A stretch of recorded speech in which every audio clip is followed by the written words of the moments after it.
യേശുവിൻ്റെ പീഠാനുഭവ രംഗങ്ങൾ. An Catherine എമറിച്ചിൻ്റെ ദർശനങ്ങൾ. അധ്യായം 45. യേശുവിന്റെ ശരീരം സംസ്കരിക്കുന്നു.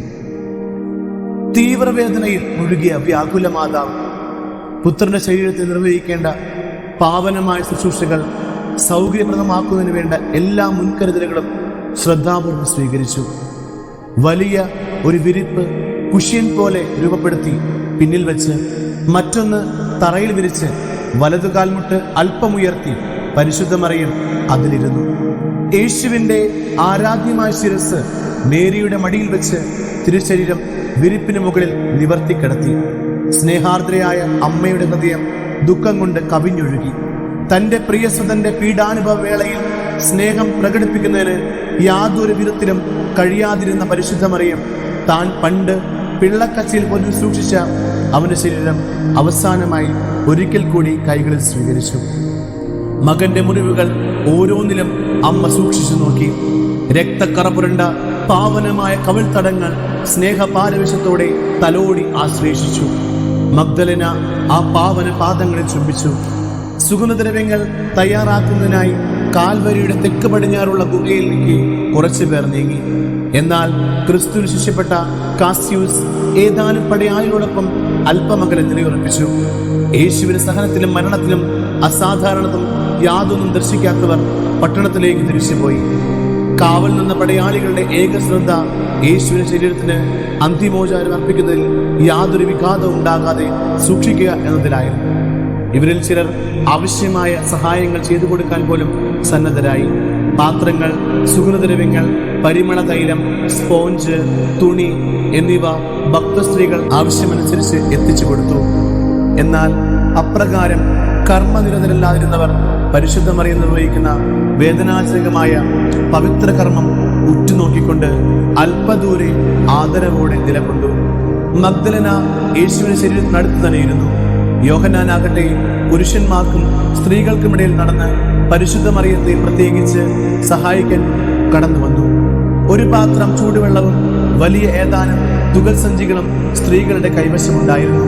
പരിശുദ്ധ മറിയവും മഗ്ദലനായും ആവശ്യപ്പെട്ടതനുസരിച്ച് പഞ്ഞിയും ശുദ്ധജലവും നിറച്ച പാത്രങ്ങളും ഭക്തസ്ത്രീകളും നൽകി പോന്നു. ഉപയോഗിച്ച സ്പോഞ്ചിലെ ജലാംശം അവർ തുകൽ സഞ്ചികൾ പിഴിഞ്ഞു വെച്ചു. അവർണ്ണനീയമായ മനോവേദനയുടെ നടുവിലും പരിശുദ്ധ മറിയം തന്നെ ദൈവേഷ്ടത്തിന് വിട്ടുകൊടുക്കുകയായിരുന്നു. യേശുവിന്റെ ശരീരം കുരിശിൽ നിറക്കുന്നത് ധ്യാനിച്ചുകൊണ്ടിരുന്ന സിസ്റ്റർ എമറിച്ച് പെട്ടെന്ന് ബോധം കെട്ട് നിലത്ത് വീണു. 1820 മാർച്ച് 30 ദുഃഖവെള്ളിയാഴ്ച ഇവ എഴുതിക്കൊണ്ടിരിക്കുന്ന വ്യക്തിയുടെ സാന്നിധ്യത്തിൽ ആയിരുന്നു ഈ സംഭവം.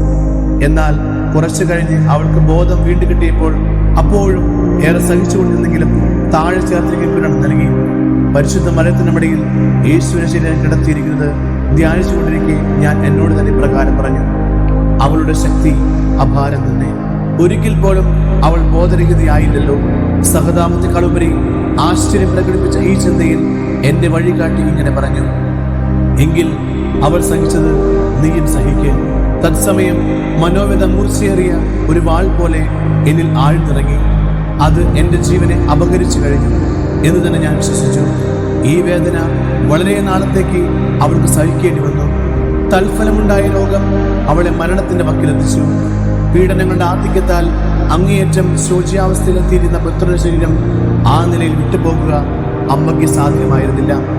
അതുകൊണ്ട് അവിടുന്ന് ഏറ്റവും കൊടുക്കുറവിന്റെ ഫലമായി മുറിവുകളാൽ വിരൂപമായ അവിടുത്തെ ശരീരം വൃത്തിയാക്കുവാൻ അവൾ ആരംഭിച്ചു. മുൾക്കിരീടം പിന്നിൽ മുറിച്ച് വിടർത്തി. തലയിൽ ആഴ്ന്നിറങ്ങിയിരുന്ന മുള്ളുകൾ മുറിവ് അല്പം പോലും വലുതാകാതെ ഓരോന്നായി മുറിച്ച് അങ്ങേയറ്റം ശ്രദ്ധയോടെ നീക്കം ചെയ്തു. മുൾക്കിരീടം ആണികളോടൊപ്പം വച്ച ശേഷം അവശേഷിച്ചിരുന്ന മുള്ളുകൾ വളവുള്ള പ്രത്യേകതരം കൊടിൽ കൊണ്ട് വലിച്ചൂരിയെടുത്ത് വേദനയോടെ അവ തന്റെ സ്നേഹിതരെ കാണിച്ചു കൊടുത്തു. ഇവയും ആണികളോട് ചേർത്ത് വെച്ചു. അവയിൽ കുറെ എണ്ണം പ്രത്യേകം സൂക്ഷിക്കുകയും ചെയ്തു. യേശുവിന്റെ ദിവ്യമായ മുഖം മുറിവുകളാൽ മൂടപ്പെട്ട് വികൃതമായതിനാൽ തിരിച്ചറിയുന്നതിന് പോലും ബുദ്ധിമുട്ട് അനുഭവപ്പെട്ടു.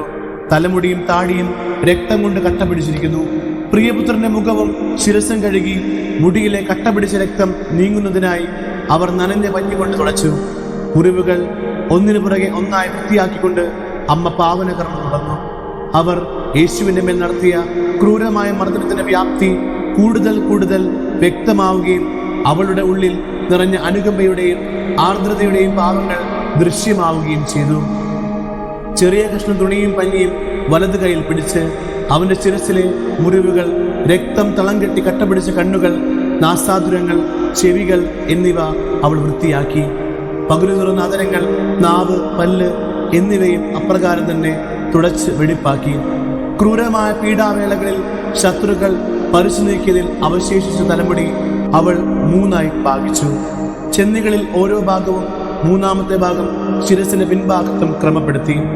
തല നല്ലതുപോലെ വൃത്തിയാക്കി കഴിഞ്ഞപ്പോൾ പരിശുദ്ധയായ മാതാവ് മകന്റെ മൃതമെങ്കിലും ദൈവിക വിശുദ്ധി വഴിയുന്ന ദിവ്യമായ ആമുഖത്തും മൂർധാവിലും തലോടിക്കൊണ്ടും കവളുകളിൽ സ്നേഹചുംബനം നൽകി.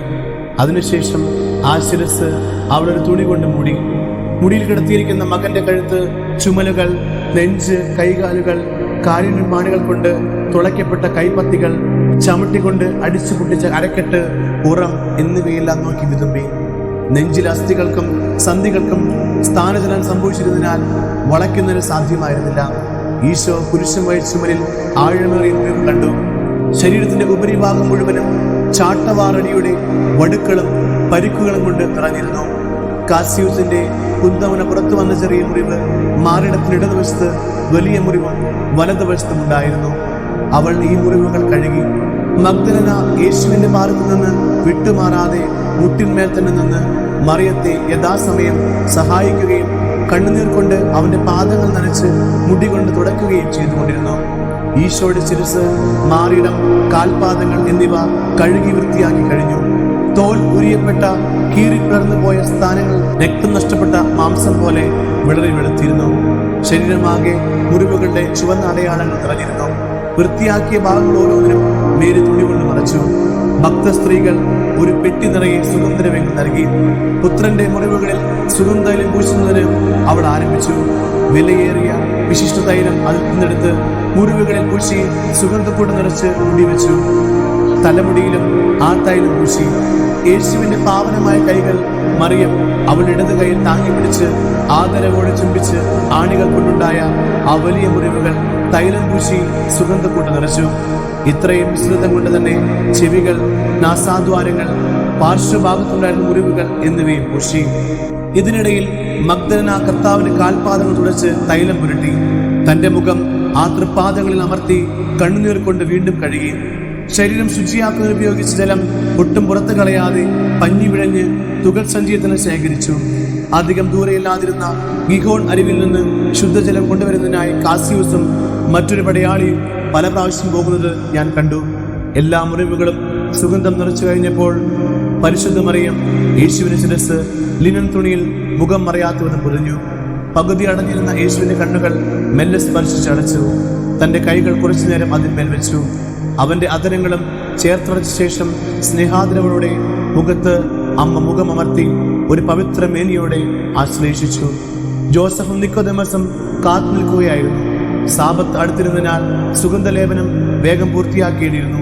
അതുകൊണ്ട് യോഹന്നാൻ പരിശുദ്ധ മറിയത്തിന്റെ അടുക്കൽ വന്ന് അവളുടെ പ്രിയപുത്രന്റെ ശരീരം എടുത്തു മാറ്റാൻ അനുവദിക്കണമെന്ന് അപേക്ഷിച്ചു.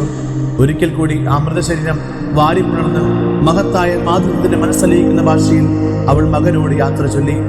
നിക്കോദെമസും സഹായികളായ പുരുഷന്മാരും അടുത്തു വന്ന് ശരീരം അവളുടെ കയ്യിൽ നിന്നെടുത്ത് ഒരു വിരിപ്പിൽ വെച്ച് അല്പം ദൂരത്തേക്ക് കൊണ്ടുപോയി. നിറഞ്ഞ സ്നേഹത്തോടെ പരിശുദ്ധ മറിയം ഈ പാവന കർമ്മം നിർവഹിച്ചുകൊണ്ടിരിക്കെ അല്പം ഒന്ന് ശ്രമിച്ച ദുഃഖം വീണ്ടും അവളെ കീഴടക്കി. ശിരോവസ്ത്രം കൊണ്ട് ദുഃഖം മറയ്ക്കാൻ ശ്രമിച്ച മറിയം ഭക്ത സ്ത്രീകളുടെ കൈകളിൽ തളർന്നു വീണു. തന്റെ പ്രിയമുള്ളവനെ തന്നിൽ നിന്ന് ബലമായി പിടിച്ചുകൊണ്ടു പോവുകയാണെന്ന് തോന്നിയാൽ എന്ന വണ്ണം മഗ്ദലന കൈകൾ നീട്ടി ഏതാനും അടി മുന്നോട്ടോടി. എങ്കിലും നിമിഷങ്ങൾക്കകം പരിശുദ്ധ മറിയത്തിന്റെ അടുത്ത് തിരിച്ചെത്തി. ഗാഗുൽത്തായുടെ മുകൾ പരപ്പിന് തൊട്ടു താഴെ സൗകര്യപ്രദമായ സ്ഥലത്ത് ശരീരം വെച്ച് സുഗന്ധദ്രവ്യങ്ങൾ പൂശുന്നതിന് യോജിച്ച മിനുസമുള്ള പാറപ്പുറത്തേക്ക് യേശുവിന്റെ പാവന ശരീരം അവർ കൊണ്ടുപോയി. ചിത്രത്തുന്നലുള്ള റാന്ത വെച്ച ഒരു തുണി ഞാൻ കണ്ടു. മ്യൂൺസ്റ്റർ രൂപതയിൽ നോമ്പുകാലത്ത് ഭജനമണ്ഡപത്തിനും ദേവാലയത്തിനും മധ്യഭാഗത്തിനുമിടയിൽ തൂക്കിയിടാറുള്ള വിശാലമായ തിരശ്ശീല അത് എന്നെ ഓർമ്മപ്പെടുത്തി. മടക്ക നിവർത്തി വെച്ചിരിക്കുന്ന വലിപ്പമുള്ള ഒരു വിരിപ്പും ഞാൻ കണ്ടു. റയന്ത വെച്ച് തുന്നിയ തുണിയിൽ നമ്മുടെ കർത്താവിന്റെ ശരീരം അവർ കിടത്തി. മടക്ക് നിവർത്തി വെച്ചിരുന്ന വിലയേറിയ ആ വിരിപ്പ് യേശുവിന്റെ ശരീരത്തിന്റെ മുകളിൽ വിരിച്ചു പിടിച്ചു. നിക്കോദെമസും ജോസഫും ഈ വിരിയുടെ അടിയിൽ ഭക്തിപൂർവ്വം മുട്ടുകുത്തി. യേശുവിന്റെ ശരീരം കുരിശിൽ നിറക്കിയപ്പോൾ അരയിൽ ചുറ്റിയ തുണിത്തേക്ക് പഞ്ഞികൊണ്ട് ശരീരം കഴുകി. അരക്കെട്ടിനും കാൽമുട്ടിനും അടിയിൽ വിലങ്ങനെ ഇട്ടിരുന്ന തുണി പിടിച്ചുയർത്തി തിരിഞ്ഞു കിടക്കാതെ തന്നെ ശരീരത്തിന്റെ പുറംഭാഗവും കഴുകി തുടച്ചു. പഞ്ഞി പിഴിയുമ്പോൾ നല്ല ശുദ്ധജലം വരുന്നവർ കഴുകി. മീറ കലർത്തിയ വെള്ളം ശരീരം മുഴുവൻ ഒഴിച്ച് വളഞ്ഞുപോയ അരക്കെട്ടും കാൽമുട്ടുകളും ആദരവോടെ പിടിച്ച് വലിച്ചു നിവർത്തി. അതിനുശേഷം 3 അടി വീതിയും 9 അടി നീളമുള്ള ഒരു തുണി നിതംബത്തിന് താഴെ വിരിച്ച് മടിത്തട്ടിൽ സുഗന്ധദ്രവ്യ സസ്യങ്ങൾ കെട്ടുകളുണ്ടാക്കി വയ്ക്കുകയും നിക്കോദെമസ് വാങ്ങിയ വിശിഷ്ടമായ പൗഡർ ശരീരം മുഴുവൻ വിതറുകയും അടിയിൽ ഇട്ടിരുന്ന തുണി കൊണ്ട് നന്നായി മുറുകിക്കെട്ടുകയും ചെയ്തു. തുടയിലേറ്റ അടിപ്പാടുകളും മുറിവുകളിലും തൈലം പൂശി കാലുകൾ നന്നായി വലിച്ചു നിവർത്തി സുഗന്ധക്കൂട്ടുകൾ കെട്ടിവെച്ച് മുഴുവനായി പൊതിഞ്ഞു. യോഹന്നാൻ പരിശുദ്ധ മറിയത്തെയും ഭക്തസ്ത്രീകളെയും യേശുവിന്റെ അലങ്കരിച്ച മൃതശരീരത്തോട് ആനയിച്ചു. യേശുവിന്റെ ശരീരത്തോടടുത്ത് മറിയം മുട്ടിന്മേൽ നിന്നു. പിലാത്തോസിന്റെ ഭാര്യ ക്ലോഡിയ നൽകിയതും അത് കുപ്പായത്തോടൊപ്പം സൂക്ഷിച്ചിരുന്നതുമായ അതിവിശിഷ്ടമായ തുവാല അവൻ ശിരസിനിടയിൽ ചേർത്ത് വെച്ചു. തുടർന്ന് ഭക്തസ്ത്രീകളുടെ സഹായത്തോടെ ചുമൽ മുതൽ കവിൾത്തടം വരെ സുഗന്ധക്കൊട്ടുകളും സുഗന്ധദ്രവ്യങ്ങളും പരിമളമുള്ള കൊടികളും വിധാനിച്ച് തുണി കൊണ്ട് ചുറ്റിക്കെട്ടി. മഗ്ദലന ഒരു ചെറിയ കുപ്പി പരിമള തൈലം പാർശ്വഭാഗത്തുണ്ടായിരുന്ന മുറിവിലൊഴിച്ചു. ഭക്തസ്ത്രീകൾ കൈകാലുകളോട് ചേർത്ത് വെച്ചിരുന്ന പരിമള സസ്യങ്ങളുടെ കൂടെ പച്ചമരുന്നുകൾ ചേർത്തു. പുരുഷന്മാർക്കൊരു സുഗന്ധദ്രവ്യങ്ങൾ കൂടി ശരീരത്തിന് ചുറ്റും വെച്ച ശേഷം തണുത്ത് മരവിച്ച ആ കൈകൾ നെഞ്ചിന് മുകളിൽ കുരിശിന്റെ ആകൃതി ചേർത്ത് വെച്ച് ഒരു ശിശുവിനെ പുതപ്പിക്കുന്നത് പോലെ വിസ്താരമുള്ള വിരിപ്പ് കൊണ്ട് ശരീരം പുതപ്പിച്ച് നെഞ്ചുവരെ ചുറ്റിക്കെട്ടി. വളരെ നീളമുള്ള ബാൻഡേജിന്റെ ഒരഗ്രം കക്ഷതം തിരികെ ശിരസ്സും ശരീരവും മുഴുവൻ ചുറ്റി. അരിമത്തിക്കാരൻ ജോസഫ് കൊണ്ടുവന്ന 18 അടി നീളമുള്ള ആ വലിയ ഷീറ്റിന്റെ ഒരു ഭാഗത്ത് യേശുവിനെ കിടത്തി. പാലത്തിനടുത്തുള്ള അഗ്രം നെഞ്ചുവരെ മടക്കി വെച്ചു. മറ്റേ അഗ്രം ശിരസിനും ചുമലിനും മുകളിൽ കൂടി കൊണ്ടുവന്ന ചേർത്ത് വെച്ച ശേഷം മറ്റു 2 അഗ്രങ്ങൾ കൊണ്ട് ശരീരം ചുറ്റിയെടുത്തു. പരിശുദ്ധ മറിയം, ഭക്തസ്ത്രീകൾ, യേശുവിന്റെ ശരീരം അലങ്കരിക്കുന്നതിനും സഹായിച്ചുകൊണ്ടിരുന്ന പുരുഷന്മാർ എന്നിവർ നാഥന്റെ ശരീരത്തിന് ചുറ്റും മുട്ടുകുത്തി യാത്ര പറയുമ്പോൾ ഹൃദയസ്പർക്കായ ഒരു അത്ഭുതം അവർക്ക് മുന്നിൽ സംഭവിച്ചു. ദിവ്യശരീരം പൊതിഞ്ഞിരുന്ന എല്ലാ വസ്ത്രങ്ങളെയും കടന്ന് യേശുവിന്റെ ഒരു ഛായാചിത്രം ശരീരത്തെല്ലാ മുറിവുകളോടും കൂടെ അവിടുത്തെ പൊതിഞ്ഞ കച്ചയിൽ പ്രത്യക്ഷപ്പെട്ടു. അവർ തന്റെ മേൽ ചൊരിഞ്ഞ സ്നേഹത്തിനും ശ്രദ്ധയ്ക്കും ശുശ്രൂഷയ്ക്കും അവിടെ നൽകി പറഞ്ഞ സമ്മാനം.